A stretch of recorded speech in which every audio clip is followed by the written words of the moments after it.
నీళా తుంగస్తనగిరితటీ సుప్తముద్బోధ్య కృష్ణం పారార్థ్యం స్త్వం శృతిశతశిరసిద్ధమధ్యాపయంతి స్వోచ్ఛిష్టాయాం స్రజి నిగళితం yeah బలాత్కృత్య భుంక్తే గోదా తస్యై నమ ఇదమిదం భూయ ఏవాస్తు భూయః. గోదాదేవి ఆచరిస్తున్నటువంటి ధనుర్మాస వ్రతంలో ఇవాళ్ళటి 16వ పాసురం నుంచి 3వ దశ అనేటటువంటిది ప్రారంభమవుతున్నది. వ్రతం కోసము తాను మేలుకొలిపినటువంటి భగవద్భక్తులందరితో కలిసి ఈ గోదా గోష్ఠి అంతా కూడా నందగోపుని భవనానికి వచ్చి లోపలికి ప్రవేశించడానికి ద్వారపాలకుణ్ణి భవనపాలకుణ్ణి అనుమతి కోరడం అనేటటువంటిది ఈ పాసురంలోని విషయము. అయితే సర్వాంతర్యామి అయినటువంటి ఆ స్వామిని చేరడానికి గోపికలు ముందుగా ఆచార్యులను ఆశ్రయించడము అనేటటువంటి దాన్ని మనం తెలుసుకున్నాము. ఇక్కడ నందగోపుడు వీళ్ళు చేరవలసినటువంటి, వీళ్ళు పరమాత్మను పొందించమని ప్రార్థించవలసినటువంటి ఆచార్యుడుగా మనకు మొదటి పాసురంలోనే చెప్పబడ్డది. ఇక్కడ ఏమిటంటే భవన పాలకుణ్ణి లోపలికి వెళ్ళడానికి అనుమతించమని కోరుతున్నారు, ద్వారపాలకుణ్ణి కోరుతున్నారు. అలా వాళ్లను ప్రార్థించడం అనేటటువంటిది ఎందుకంటే ఆచార్యులను ఆశ్రయించేటప్పుడు వారి ఆంతరంగిక శిష్యుల ద్వారా ఆచార్యులను ఆశ్రయించాలి అనేటటువంటి ఒక మంచి సంప్రదాయాన్ని గోదాదేవి మనకు తెలియచేస్తూ ఉన్నది. ఇక్కడ ఏంటంటే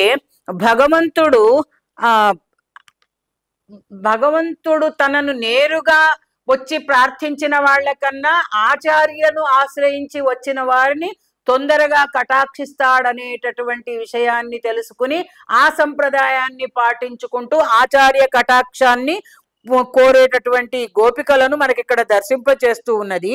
ఈ గోపికలు వాళ్ళ పెద్దలు మహాపురుషుల ద్వారా భగవానుణ్ణి ఆశ్రయించారు అని తెలుసుకున్నటువంటి వాళ్ళు. అందుకే వీళ్ళు ఏం చేస్తున్నారు, ముందుగా భవన పాలకుణ్ణి ఆశ్రయిస్తున్నారు, అనుమతి వేడుకుంటున్నారు, ద్వారపాలకుణ్ణి ప్రార్థిస్తున్నారు, నందగోపుణ్ణి ఆశ్రయిస్తున్నారు, శ్రీకృష్ణ పరమాత్మను పొందే ప్రయత్నము అలా కొనసాగిస్తూ ఉన్నారు వీళ్ళు. దీంట్లో ఇంకొక చక్కటి అంతరార్థం కూడా తెలుస్తుంది. ఏమిటంటే దేవాలయం లోపలికి వెళ్ళేటప్పుడు నేరుగా ప్రధాన దైవాన్ని ప్రార్థించడానికి వెళ్ళిపోకుండా మన పెద్దవాళ్ళు ఒక సంప్రదాయాన్ని ఏర్పరిచారు. ఎలాగా అంటే ముందుగా క్షేత్రపాలకుణ్ణి దర్శించాలి. ప్రతి దేవాలయానికి ఒక క్షేత్రపాలకుడు ఉంటాడు. మనం తిరుమలకు వెళ్తే అక్కడ క్షేత్రపాలకుడు మనకు వరాహస్వామి తెలియవస్తాడు. వరాహస్వామిని సేవించుకుని తిరుమలేశుని ఆ వెంకటేశ్వర స్వామిని సేవించడానికి వెళ్తాము. అలాగే యాదగిరి గుట్టకు వెళ్ళామనుకోండి, అక్కడ క్షేత్రపాలకుడు ఆంజనేయ స్వామి. అలాగా ప్రతి చోట క్షేత్రపాలకుడు ఉంటాడు. కాబట్టి క్షేత్రపాలకుణ్ణి ముందుగా సేవించాలి, ఆ తర్వాత ద్వారపాలకులను సేవించాలి, ఆ తర్వాత అమ్మవారిని సేవించాలి, అమ్మవారిని సేవించిన తర్వాతనే ప్రధాన దైవాన్ని సేవించాలి అనేటటువంటి దాన్ని మనకు పెద్దవాళ్ళు ఒక చక్కటి సంప్రదాయంగా ఏర్పరిచారు. అంటే ఇంద్రియాలను, ప్రాణాన్ని, మనస్సును వశపరుచుకుని బుద్ధి ద్వారా ఆత్మస్వరూప జ్ఞానంతో పరమాత్మను ఉపాసించడం అనేటటువంటి ఒక క్రమ పద్ధతిని అమ్మ అండాళు తల్లి పాసురాల ద్వారా మనకు అందిస్తూ ఉన్నది. వీటన్నింటినీ కూడా ఈ పాసురాలలో ప్రతిపాదించడం అనేటటువంటిది మనం తెలుసుకుంటూ ఉన్నాము. భగవంతుణ్ణి పొందాలనేటటువంటి కోరికతో శాస్త్రజ్ఞానం లేనటువంటి గోపికలు ఈ సంప్రదాయాన్ని ఆచరించడం అనేటటువంటిది మనకు తెలుస్తూ ఉన్నది. ఎలాగట అంటే వీరి ఆచరణను బట్టి శాస్త్రాలు ఏర్పడ్డాయి, కానీ శాస్త్రాలను అనుసరించి వీరు నడవలేదు అనేటటువంటిది కూడా మనకు తెలుస్తూ ఉన్నది. విశేషమైనటువంటి పాసురము. ఇప్పటి నుంచి మనకు చాలా వరకు విశేష పాసురాలు ఇంకా వచ్చేస్తున్నాయి వరుసగా. పాసురాన్ని అనుసంధానం చేసుకుందాం. నాయగనాయ్ నింద్ర నందగోపనుడయ్యా కోయిల్ కాప్పానే கொடித்தோன்றும் தோரண வாசல் காப்பானே மணிக்கதவம் தாழ்த்திரவாய் ஆயரு சிறுமியரோ முக்கு அறவரை மாயன் மணிவண்ணன் நென்னலே மாய்நேர்ந்தான் தூயோமாய் ஒந்தோம் துயிலெழப்பாடுவான் வாயால் முன்னம் மாத்தாதே அம்மா நீ நேச நிலை கதவம் நீ కేలోర్ ఎంపావాయ్.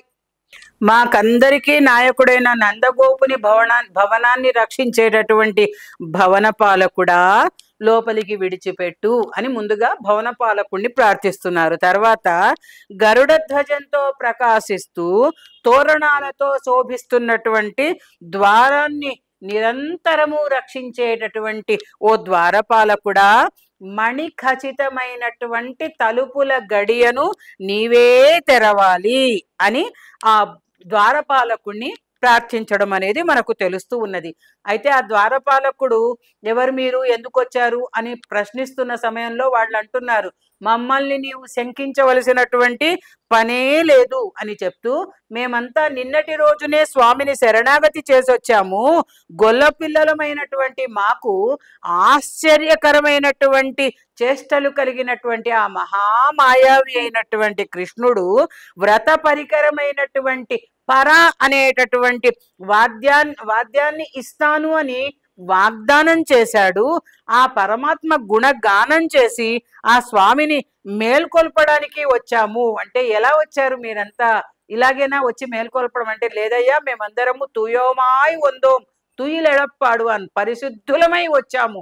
ఏమిటి పరిశుద్ధి అంటే, వీళ్ళ గొల్లవాళ్ళు కదా, మరి పొద్దున్న లేస్తే ఆ పశువుల వెంట తిరిగేటటువంటి వాళ్ళకు వీళ్ళ పరిశుద్ధి ఏమిటి అంటే, ఆత్మగుణ పరిశుద్ధి కలిగి వచ్చాము అనేటటువంటి దాన్ని చెప్తూ, ఆ స్వామి నీవు ముందుగానే నీ నోటితో శుభం పలికేటటువంటి నీ నోటితో కాదు కూడదు లాంటి మాటలు ఏవి అనకుండా, అడ్డు పెట్టకుండా, స్వామి మేము స్వామికి మేలుకొల్పు పడడానికి వచ్చాము, పవిత్రులమే వచ్చాము.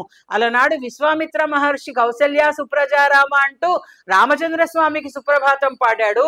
మరి మేము మా కృష్ణస్వామికి సుప్రభాతం పాడాలి కదా, అందుకని అలా వచ్చాము అని అంటూ, నీవు నీ నోటితో అడ్డు చెప్పకుండా శ్రీకృష్ణుని మీద ప్రేమతో దృఢంగా బంధించినటువంటి ఆ తలుపులను నీవే దయతో తెరిచి మమ్మల్ని లోపలికి ప్రవేశపెట్టాలి, లోపలికి వెళ్ళనియ్యాలి అంటూ ఆ ద్వారపాలకుణ్ణి భవన పాలకుణ్ణి భవనంలోకి ప్రవేశించడానికి అనుమతించవలసిందిగా పాసురంలో అమ్మ ఆండాళ్ళు తల్లి దర్శింపచేస్తూ ఉన్నది.